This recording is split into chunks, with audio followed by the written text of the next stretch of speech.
सभी को जय मसीह की और एक नए प्रार्थना वीडियो के साथ आप सभी का फिर से स्वागत है। प्रार्थना स्वर्ग खोले। जब तक पृथ्वी से कुछ निकलता नहीं तब तक स्वर्ग से भी कुछ नहीं निकलेगा। प्रार्थना का मतलब यही है, जब तक पृथ्वी से हम प्रार्थना नहीं करेंगे तब तक स्वर्ग से भी कुछ नहीं मिलेगा, क्योंकि यूहन्ना 3:27 में कहा गया है, जब तक मनुष्य को स्वर्ग से न दिया जाए तब तक वह कुछ नहीं पा सकता। पवित्र शास्त्र में हम देखते हैं, हर वह व्यक्ति जिसने आश्चर्य कर्म अथवा अपने परिस्थिति में मार्ग को पाया है, विजय को पाया है, उन्होंने प्रार्थना के द्वारा ही आशीषें पाई है।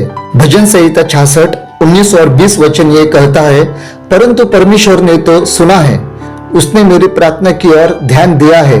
धन्य है परमेश्वर, जिसने न तो मेरी प्रार्थना अनसुनी की और न मुझसे अपनी करुणा दूर कर दी है।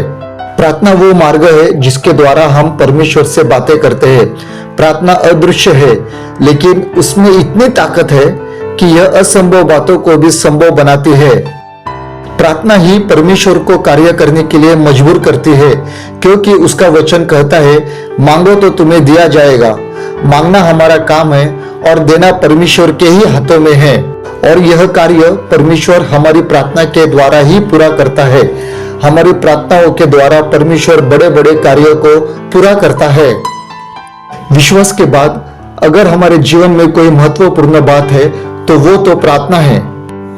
अगर हम परमेश्वर से कुछ प्राप्त करना चाहते हैं तो हमें प्रार्थना करनी चाहिए, क्योंकि परमेश्वर का वचन कहता है याकूब 4:2 में, तुम्हें इसलिए नहीं मिलता कि मांगते नहीं।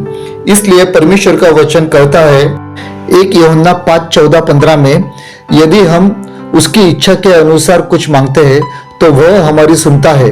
और जब हम जानते हैं कि जो कुछ हम मांगते हैं वह हमारी सुनता है, तो यह भी हम जानते हैं कि जो कुछ हमने उससे मांगा वह पाया है।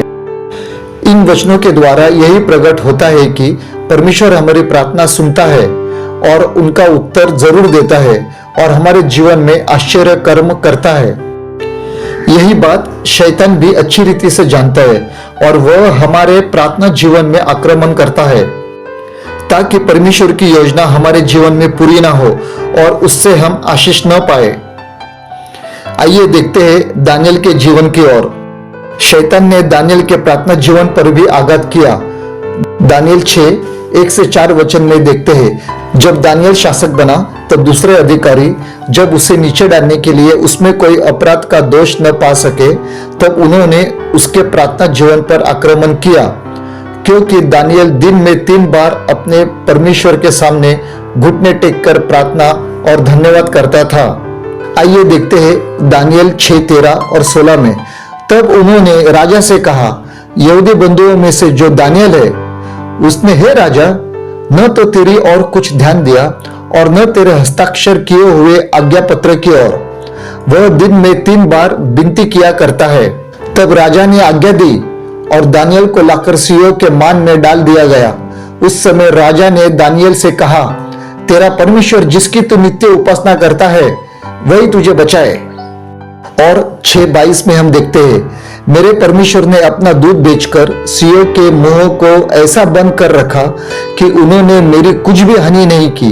इसका कारण यह है कि मैं उसके सामने निर्दोष पाया गया, और हे राजा, तेरे सम्मुख भी मैंने कोई भूल नहीं की।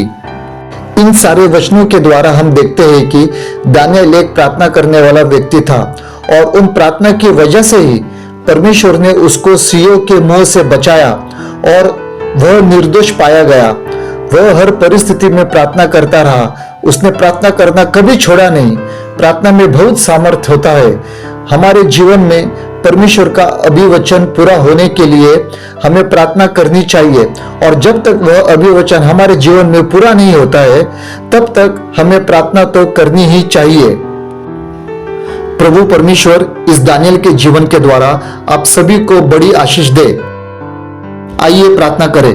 प्रभु यीशु, मैं आज यही प्रार्थना करता हूँ, जितने भी लोग आज इस वीडियो को देख रहे हैं, इस प्रार्थना को सुन रहे हैं, प्रभु जी तू अपनी दया कृपा उन सभी के ऊपर कर दे, और जो भी लोग आज प्रार्थना में कमजोर होंगे तू उनको प्रार्थना में बढ़ा, और प्रभु तू उनको प्रार्थना में मजबूत कर, स्थिर कर, और उनकी प्रार्थना के द्वारा तेरी स्वर्गीय योजना उनके जीवन में पूरी हो जाए। प्रभु यीशु, जिस प्रकार दानियल दिन में 3 बार प्रार्थना करता था, उसी प्रकार प्रभु यीशु हर एक व्यक्ति का प्रार्थना जीवन हो, ऐसी मैं तुझसे प्रार्थना करता हूँ, ताकि उनके प्रार्थना के द्वारा उनके जीवन में बड़े बड़े आश्चर्य कर्म हो जाए, असंभव बातें भी संभव हो जाए। प्रभु यीशु, तूने मेरी प्रार्थना सुनी है, इसलिए मैं तेरे नाम को धन्यवाद देता हूँ। यीशु मसीह के नाम से प्रार्थना करता हूँ, आमीन।